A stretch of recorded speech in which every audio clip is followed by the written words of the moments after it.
Alors aujourd'hui, nous concluons un projet qui a débuté en septembre dernier avec 19 étudiants fraîchement arrivés de tous les pays du monde pour se spécialiser en fashion design à travers le Master of Arts. C'est un travail assez long, un projet qui s'est étalé sur plusieurs mois avec des étapes extrêmement riches, notamment des workshops auprès des artisans du tweed et de la broderie chez Le Sage. So I'm Marina, I am from Argentina. My name is Maya, I'm from San Francisco. I'm Nisha, I'm from Slovenia. I'm Alexis, I'm from Mexico, and we are at Le Sage. And we're doing a workshop with the house and we're focusing on embroidery and weaving. C'est avant tout de la transmission, oui, c'est d'accompagner les jeunes créateurs de demain, leur transmettre nos traditions créatives et c'est un partage en fait. Pour moi c'est important parce que c'est vraiment une discussion et un échange qu'on peut avoir tous en commun. Ils nous apportent beaucoup et on leur apporte beaucoup. La technique, ça s'apprend, tout le monde est capable. Et ensuite, il faut oser. Moi, tous les jeunes qui passent ici, je leur dis oser. Et là, l'idée était de leur apprendre à passer d'une broderie, d'un échantillon de broderie à plat, à un vêtement complètement en 3D. L'intérêt de tout ce projet était justement de dialoguer aussi avec cette jeune création aujourd'hui pour échanger avec eux sur leur vision du monde, leur vision de la broderie et aussi leur vision de la maison Le Sage pour continuer à écrire les 100 prochaines années ensemble. I personally never used this in my work, in my collections, so this time I really wanted to push myself and do something different. When you spend hours on 10 centimeters of fabric.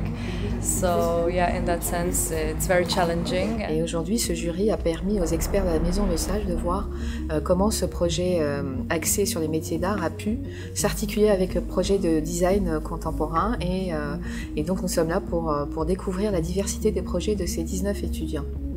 My name is Borja and I'm at IFM doing this collaboration with Le Sage. My topic of the future is a very nostalgic approach.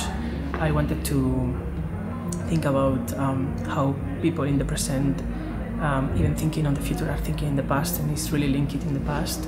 So I wanted to bring some memories of my own, nostalgia memories, and develop them into this new creation. Je m'appelle Annalisa Poupeau, je suis étudiante en Master 1 à l'IFM. Mes inspirations, ça a été de penser comment les vêtements allaient évoluer, comment les matières allaient évoluer. Je me suis inspirée en fait des vêtements de protection contre l'environnement qui peut devenir de plus en plus toxique. Et donc je me suis interrogée sur comment est-ce que ces matières classiques vont évoluer en fait dans le sens où on va devoir se protéger de plus en plus contre l'environnement. My name is Ming Ray. I was mainly inspired by what is happening in Ghana right now, which is the clothes dump. And I saw this series of photos in one of my sustainability class. So as we were asked to imagine the future of tweed and Le Sage, I was thinking if this is happening now, then what would it be like in 50 years? And that's why I kind of imagined that in the future, we designers can only work with existing garments and to tweed with it.